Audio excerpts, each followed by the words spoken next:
if you're uncaring, if you're unkind, if you're not asking questions about family, or, oh my gosh, I really liked your haircut, that like just paying attention and being kind to some of these criteria that human beings desire. Like they're just like painfully wishing that their boss and their team, their organization cared more about them. I mean, that is just step one, my friend.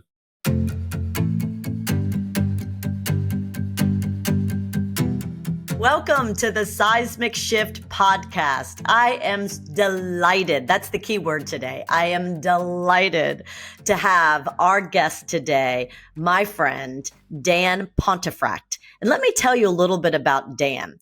He is a beautiful human first. We have been able to work together for about a year now, and that's what I want to lead with. Dan Pontefract is a beautiful human. He hails from Canada. And so I want to really, right, absolutely. And on top of that, he's a best-selling author. He's written 5 books. The most recent book is Work Life Bloom right here. And we're going to dive into this. I love the cover. In addition, he is a true global thought leader. He has delivered over 600 keynote presentations. He's delivered 4 TED Talks. And he keeps getting award after award after award, whether it's a global thought leader, global guru, one of the best books out there. I mean, he's got 25 awards. But again, I think what's beautiful and what you all are going to enjoy today about Dan is he's so insightful. I mean, this guy has his finger on the pulse about work-life balance, whether that's even possible, about culture, about leaders, about what we can do to show up as humans to be the best versions of ourselves for us and to be the best versions of ourselves for our people, the culture. So let's go, Dan. Thank you so much for being on the Seismic Shift. Michelle, first of all, thank you. You had me at delighted because you know why? Why? Because you're delight. You're delight. You're the delight. Like, come on now. But you're too good to me. Thank you, Dan. Okay. Is it possible? Actually, I'm so excited to dive into Work Life Bloom, your book, but I do want to begin as I do with every guest and every episode, since it is the Seismic Shift podcast. What seismic shifts are you seeing out there from your perspective, from way up in Canada? Well, I mean, we'll get into one of them obviously today about work-life balance, but I'll actually back end into that one by suggesting that there is some ripples out there in the sort of negative way turning into tremors, and I'm hoping for earthquakes, Michelle. And that is related to work-life balance in our organizations, actually, is the concept of employee engagement. And that is a seismic shift I'm beginning to see take stride, take shape, take hold of the thinking of many leaders, maybe not quite yet in HR land, but is employee engagement a worthy mechanism and measurement? Because we put the word employee in front of engagement, and what the heck does engagement actually mean? So I am seeing something there, and we may have to noodle on a little more, but that's where some seismic shifting is going to happen. Okay, that makes complete sense, because all of us in the world in which we work as executive coaches, leadership authors, keynote speakers, we're all doing all of this research, right? Trying to bring out the best in humans as they show up for work. And we're looking at for indicators. And what is the best indicator? So it sounds like you're saying one of the seismic shifts is maybe employee engagement isn't exactly what we should be measuring. Yeah, spot on, as I say from my English heritage. The fact of the matter is we've been with all of the best intentions, trying to find for years a way in which to measure how people are performing, really, at the end of the day, in the organization. And my argument is that leading into the pandemic, and certainly as a result of the pandemic, and now post-pandemic, if we could even call it that, Michelle, but what we're finding is that human beings want to be human beings. I mean, imagine that. And so why is it that we have created structures and constructs in the organization to measure half of that? So we are employees, we're team members, I would hope is a better term. We go to work, so we are a worker. But does that really define us? And are we not also individuals? And if we're individuals, aren't we working on things that are outside of the work yet? We need to bring that into the workplace because of the fact that we're a human being. So I argue that, rather large firms like the Gallups, the Aons, the Blessing Whites, the so forth, when they've created, again, with the best of intentions, but now it's kind of, we're proving ourselves, it's a bit ironical.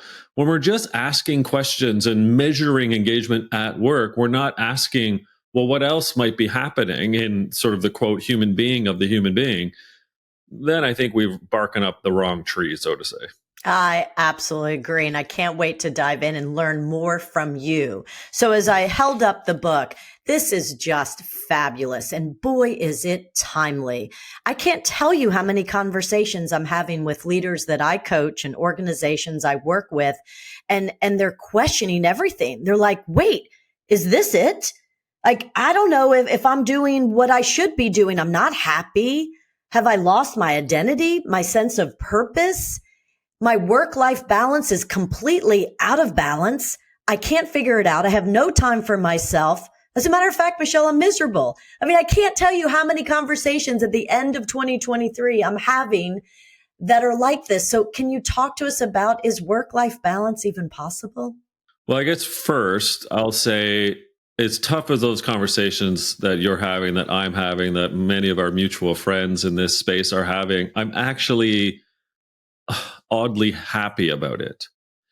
And it's because, Michelle, for decades and certainly for years, we have been sort of conditioned to put on a cloak, put on a mask, check your ego at the door of work, and sort of turn into, ideally for management and senior leaders, an alter version of yourself for purposes of performance, for EBITDA, for holding up the bureaucracy and the power, whatever. And I actually love the fact that you and I are working with these organizations and humans with the existential crisis that is upon us. Like, is it worth it? What is it that we're missing? Is there something more? I mean, we all have a mortgage or rent to pay. We go on vacation. We got groceries. We got kids. We got dogs, right? So there's all like bills to pay. But I think what's happening is that we're asking this really deep, meaningful, timely, as you point out, question or questions. What's it all for? And why are we operating the way we're operating? And so, to your question, is there such a thing as work-life balance? I mean, it depends on your definition, but in terms of today and what I see and what you see, I know for sure, my friend, no, there's a work imbalance. And as opposed to organizations and leaders purporting, a value or an HR competency that we believe in work-life balance, yet not really doing the hard work of re-engineering what this work-life integration or even, new model might be like, I don't think there is such a thing. And then, as you know, the data suggests we're right. So anxiety is up, stress is up, sadness, madness is up, isolation, loneliness is up, and the quote employee engagement scores, right, that we've been measuring for more than 2 decades haven't changed. So you kind of have to ask yourself, what's the definition of insanity? Well, it's repeating the same thing over and over again with no resulting difference. I think that's kind of where we've landed. There's no such thing as work-life balance because data is showing that the human condition factors are on the rise in a negative way. And the fact that the measuring of the said engagement hasn't changed, it's remained in America at about 30-ish% since the year 1999, suggests that we are actually not making any strides. So thank you for the question. The existential crisis is important, and I think we are at a point of reckoning. We're absolutely at a point of reckoning. I love how you framed it, sadness, madness, and we need to stop this insanity. And if the engagement scores have not gone up, despite all that we're trying to do, we've got to I think, turned this world of work upside down. I remember a number of years ago, it was in the middle of the pandemic, and I was flying out to San Diego working with Don McGuire, the chief marketing officer at Qualcomm, and he was ready to disrupt. And he brought me in to work with them on building team connection with all these people around the world who hadn't even met in person. So in between the different variants of COVID, we brought them in to meet, and he had me, facilitate these workshops to build connection, to build trust, to build psychological safety and belonging, so that they could then disrupt, because that was the whole goal. Let's not forget, the whole goal was to disrupt. And those workshops we did together were some of the most exhilarating times, because I realized that we had to do things differently. We had to do work differently. We had to rethink how we show up, how we engage. I don't even like calling it meeting management anymore, or time management. It's energy management. It's interaction management. Like, how do we do things, life differently, so that we're not all, but so that so many of us are not burned out, stressed out, full of anxiety, depressed, lonely, disconnected. We're just seeing more and more of that. So now back to you. How do we have work-life bloom? This is your whole book. How do we bloom? Let's figure out how to blossom, how to bloom, how to thrive, not just how to survive. Because I feel like a lot of my leaders are just keeping their heads above water. How can we help people? How can we help humans bloom? Well, there's probably two branches, might I suggest, that I can add to the metaphor here, that I love about the Qualcomm example for you. And one is, you have a senior leader who's having that existential come to myself meeting moment where, like, is this right? Like, what are we doing? And I think leaders, and particularly senior leaders, have to be having these conversations. Well, what's it all worth? What's it for? Yes, we have to build/grow revenue. Yes, there's profitability and EBITDA to access and to achieve. But at what cost will it come if we're doing the same things over and over again? Repeat, rinse, repeat from past ways. It's just not going to work. So we need more Qualcomm leaders that you've been able to work with in San Diego. It's just a wonderful example. And I think we do have our own self fiduciary responsibility. So whether you're leading a team or not, I think you have to ask yourself, am I at my best? And what factors are getting in the way, perhaps, Michelle, of me not being at my best? So it's a twofold thing. We can't, as a human being, just rely on the Qualcomm lovely senior leaders to make a change, although that's important. I think those leaders need to be doing this, as mentioned. But you and I both have to have our own existential crisis conversation with ourselves in the mirror, with friends, with family, what have you, maybe, and just say, where am I at? And so, as opposed to looking at, very traditional employee engagement models, are you engaged? Are you not engaged? Are you chronically disengaged? Which sounds terrible.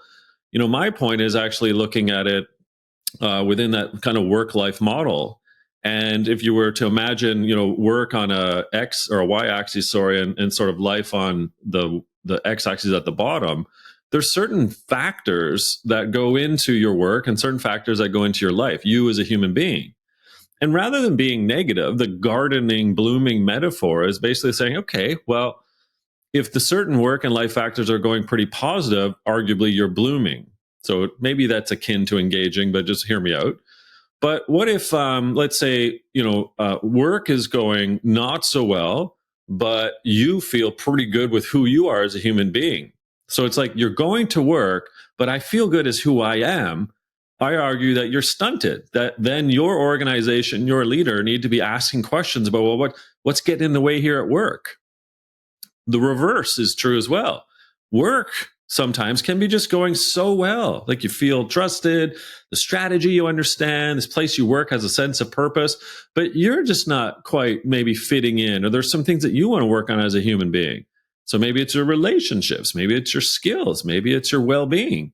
So maybe you should be having conversations with your boss or others, right? Saying, well, I'm budding at work, but I'm not quite there in life, so I need a little bit more help. And then the final one, the reverse of all of that, of blooming, ultimately is, as opposed to being, gosh, I'd hate the term, like chronically disengaged or even disengaged. It's like, oh, what? He or she's checked out. Well, no, actually, we're in renewal. And just like a garden has reseeded every year, like whether it's a vegetable garden or your flower garden or both, that's kind of the metaphor I'm getting at. Is like we need to do some work as human beings to help ourselves in work and life. So what do we need to break through? What nutrients do we need? What water, what sunlight, what soil, what pH balance? And then the leader too should be having these types of open conversations, which I know you espouse and work with and all your clients say, look, how are we just dialoguing this? So whether you're blooming in renewal, whether you're budding or stunted, it's all about a more positive framework and having open dialogue about what's getting in the way or what we need to double down on in the case of Qualcomm so that we can innovate and kind of think through the model of doing it differently. Gosh, I couldn't agree with you more. And just listening to you talk, Dan, it reminds me of all of my work. I believe that the seismic shift is one towards connection, true, meaningful connection. And you've got to first connect with yourself so that you can really show up and connect with your team. And then you have to connect with the overall company's strategic plan and vision. It's got to be aligned with your values. So that's the lens in which I see the world, is through connection. And what it sounds like you're advocating for is we need to have more conversations that are a way to connect. So when I think about the difference between connection and communication, so the old school was communication was very much one way. It was more just directed. Your boss directed you. Your boss gave you orders. Your boss gave you the goals you had to achieve. And then you hopefully achieved them and then reported back what you did. It was very achievement oriented. And so connection is it requires reciprocity. It requires a real conversation between real people where you show up as humans. You show that you care about them, not just for the work that they're delivering, but personal and professionally. And there's got to be that give and take. And so it sounds like you're saying, let's embed more time in our calendars, schedule more interactions, more connection, where we just have those thoughtful conversations. How are you doing personally? How are you doing professionally? How can I best support you? Because when I was reading your book, I thought, gosh, we are putting a tremendous amount of responsibility on leaders these days. Again, it was almost, if you look back, at least on paper, easier for leaders years ago because they just had to show up and say, okay, here's our vision, here's our purpose, here are your goals, go do it. And then come back and report. And now we're saying you've got to plant a garden. You have to make sure you're watering the garden. The soil is fertile. You're adding nutrients. Are your people blossoming, blooming? If they're not, here's what you need to do. I feel like we're asking a whole lot from leaders these days. Well, I mean, when you and I chatted about seismic shifting and the demarcation between connection and communication, you've been prescient and spot on for a long time now. And that's really, I suppose, I'm double downing on you and your point. And the whole metaphor of gardening is that there are elements, so soil, sun, frost, conditions such as, but every garden really requires a gardener. And that gardener has tools in the shed. And so the tools can help, or if you don't take them out, then seriously, you're going to have weeds, or if you don't water, you don't use your watering can, et cetera, et cetera.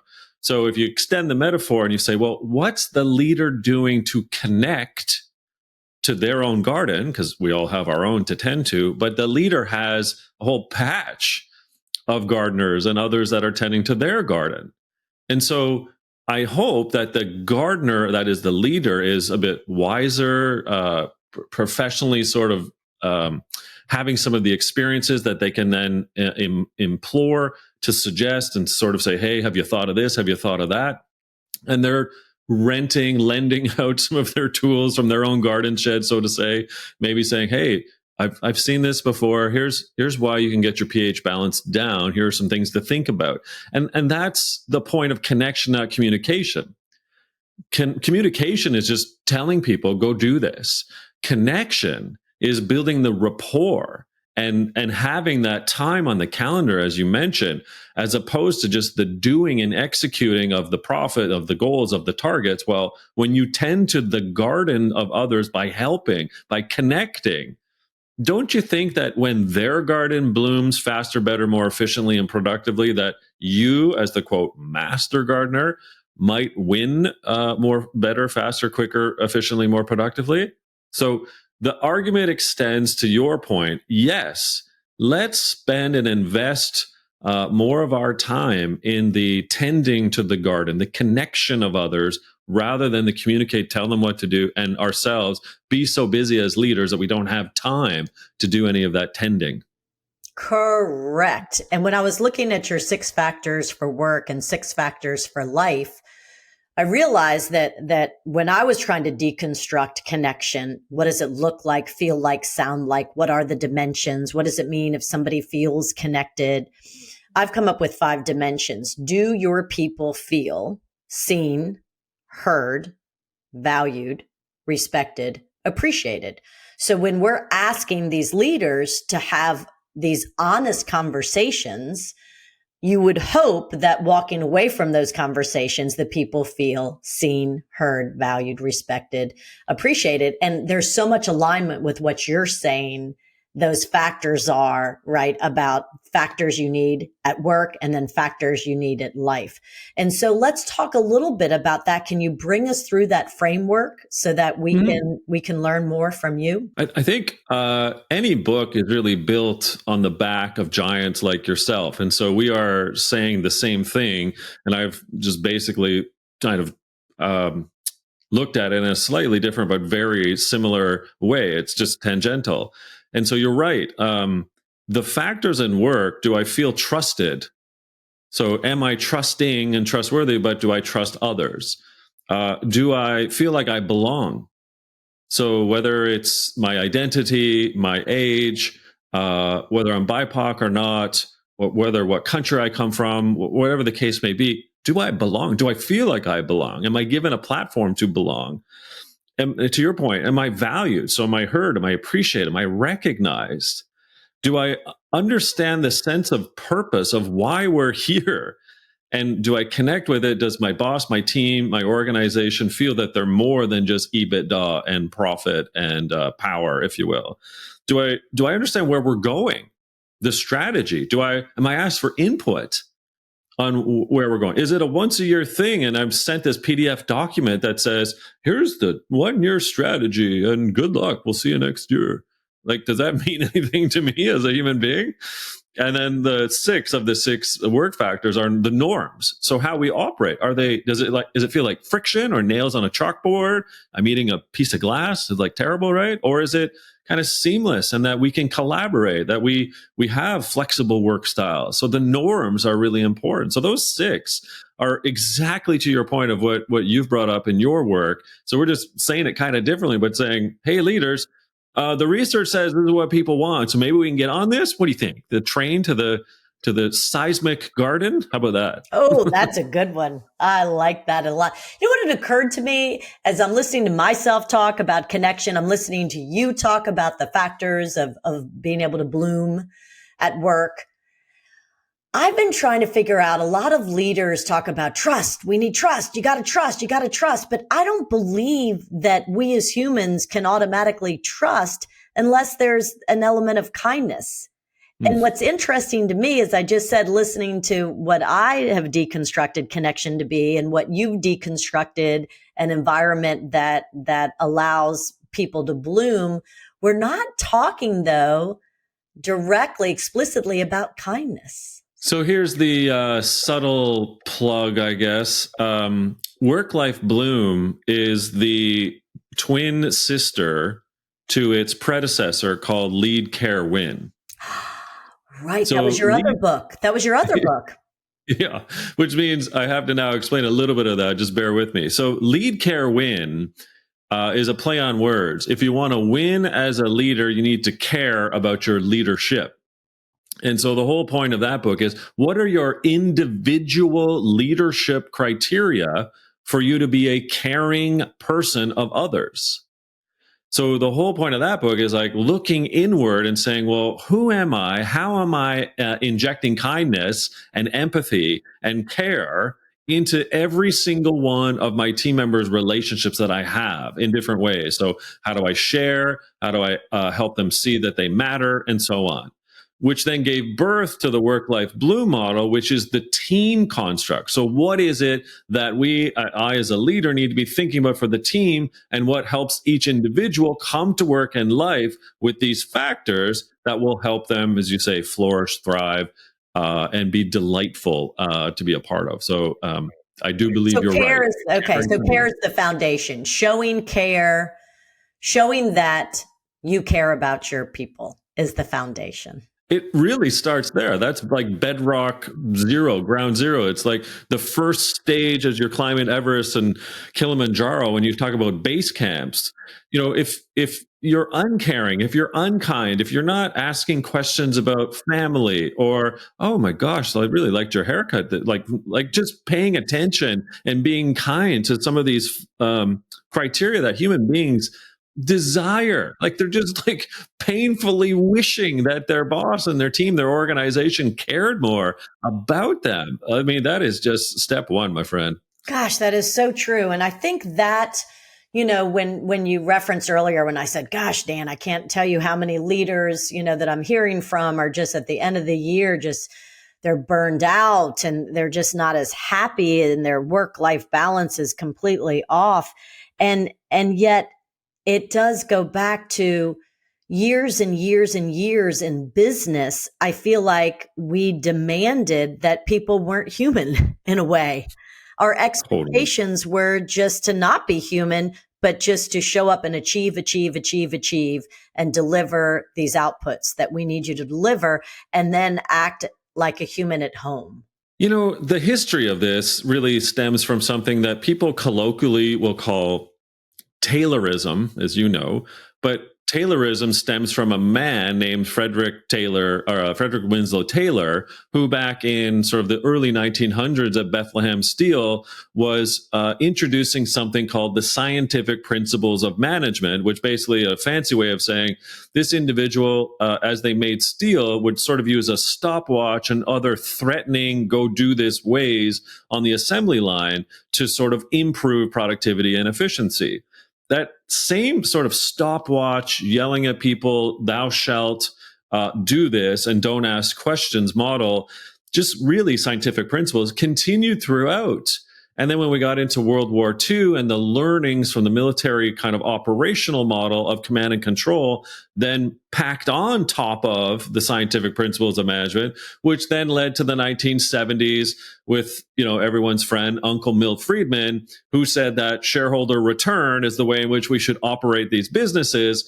So you've got Taylorism, command and control, and this sort of profit at all cost three-prong approach, which then continued to be cemented on top of one another. And we ended up where we are today, still in this kind of vortex of regression, like a vortex of taking out the human of the word humanity and expecting more. And what's the fourth dimension that we've added?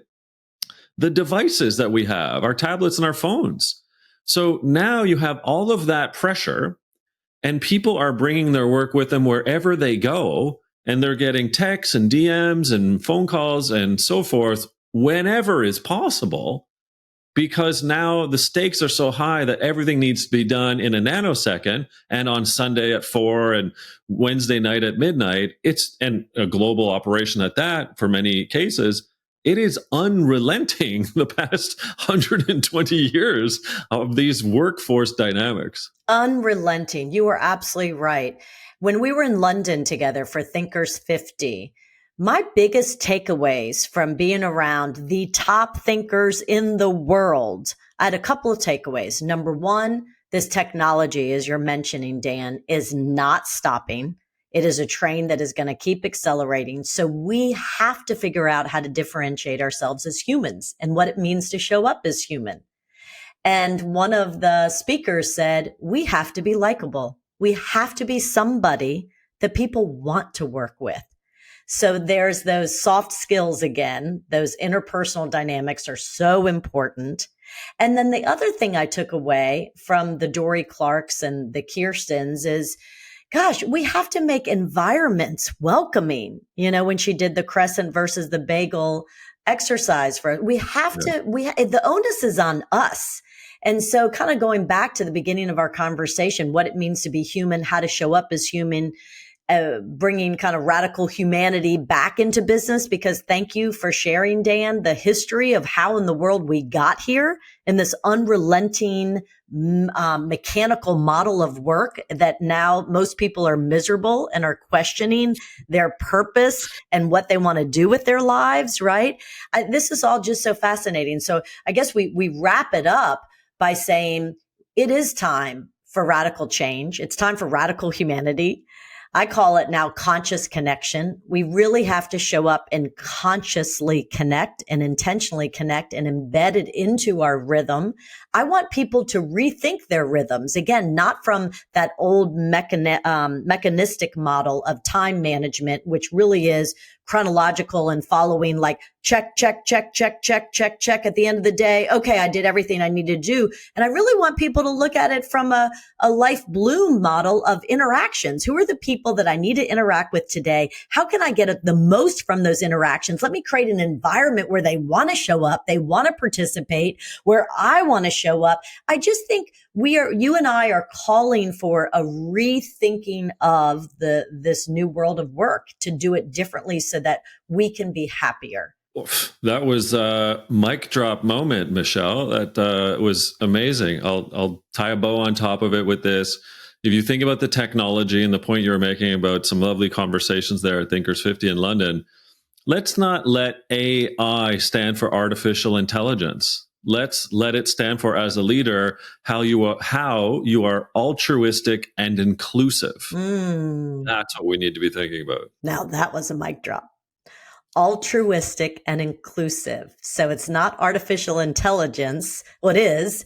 And at the same time, for you as a leader to show up as AI, as altruistic and inclusive. I love that. So we'll end with what piece of advice, Dan, can you give our listeners? And thank you so much, listeners, for tuning into this podcast episode featuring Dan and Work-Life Bloom. What advice can you give them? Be patient. This is not a light switch. You can't turn the whole thing around. And also be patient with yourself, knowing that in your past career, you will have been different personas. You might have been in renewal. You might be blooming now. You might not be in 6, 12, 18 months from now. It's okay, because your work-life conditions change. You will never reach this panacea of work-life balance, and you'll never be blooming all the time. And it's perfectly fine.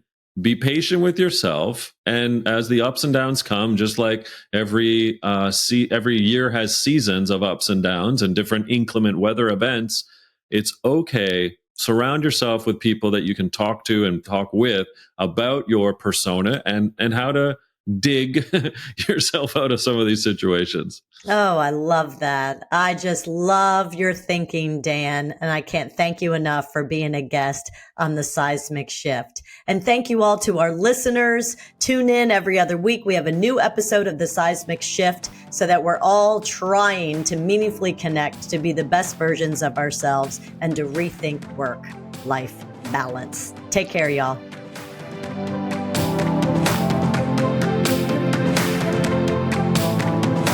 Thank you for joining us on the Seismic Shift. And before you go, can I ask one favor of you?